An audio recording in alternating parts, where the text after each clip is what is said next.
এই ভিডিওর সঙ্গে বাস্তবের কোনো মিল নেই, ভিডিও শুধু আপনাদের ভালো লাগার জন্য বানানো হয়েছে। রিফাত ছিল একদমই অলস। ঘুমানো, খাওয়া আর মোবাইল, এই তিনটাই ছিল তার জীবন।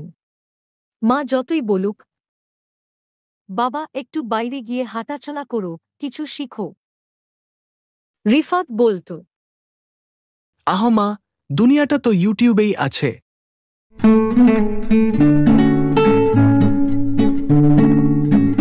একদিন তার বাবা একটা মজার পরীক্ষা নিলেন।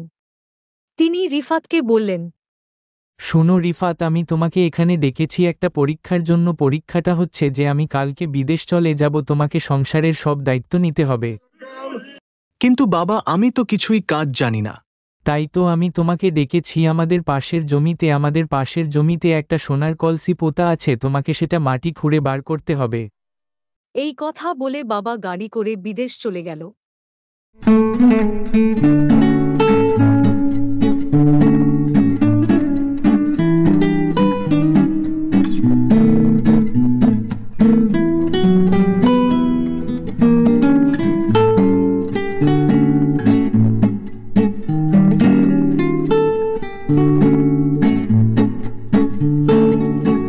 তারপরে রিফাত তার মায়ের কাছে গেল এবং বলল,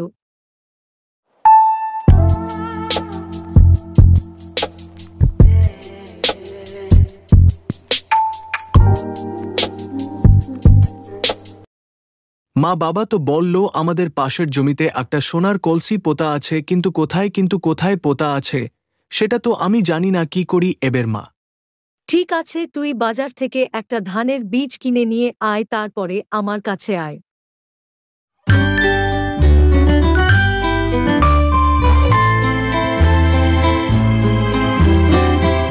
তারপর রিফাত সাইকেল নিয়ে বেরিয়ে পড়ল বীজ কিনার তারে।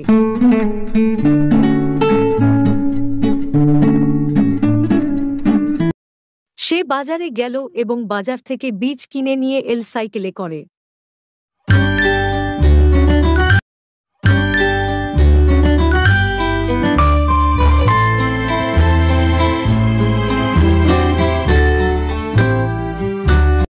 তারপর সে ঘরে এসে সাইকেলটা একধারে রেখে ঘরের ভেতর ঢুকে গেল।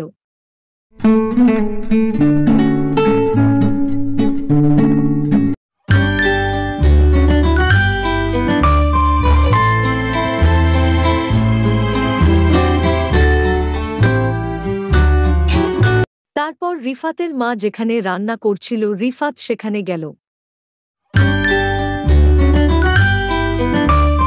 মা, এই তো তোমার ধানের বীজ, এবার কি করব? ঠিক আছে, এই বীজ নিয়ে গিয়ে তুই আমাদের পাশের মাঠে ফেলে দে।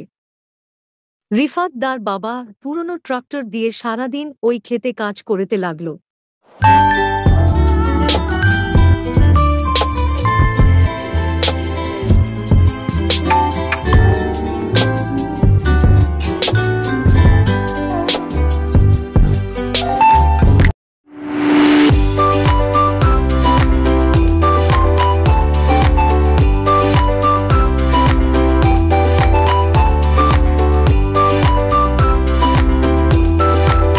রিফাত তার ঘরের সামনে ট্রাক্টরটা রেখে ঘরে ঢুকে গেল।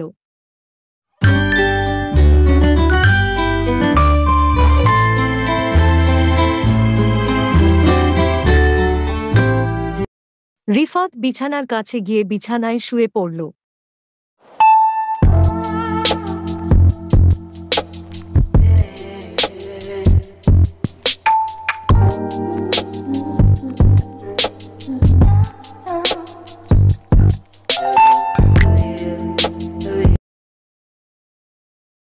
আরে, কালকে যে আমি অত মাটি খুললাম, গিয়ে দেখি সোনা পেয়েছি নাকি।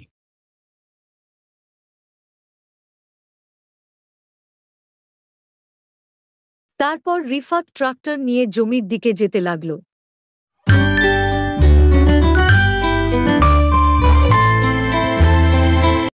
তারপর সে যখন মাঠে এলো, সে দেখল গোটা মাঠ সোনায় ভর্তি হয়ে গেছে। তারপর রিফাত মনে মনে বলল, আরে, এই সোনালি ধানগুলো বাজারে নিয়ে গিয়ে বিক্রি করলে অনেক টাকা হবে। তারপর সে ওই ধান বাজারে নিয়ে গিয়ে বিক্রি করে দিল। মা বাবা তো ঠিক কথাই বলেছিল যে মাঠে সোনার কলসি পোতা আছে। মা আমি জানতাম না যে কাজ করলে এত সুন্দর ফল পাওয়া যায়। তারপর থেকে রিফাতের অলসি বন্ধ হল এবং সে রোজ মাঠে কাজ করতে।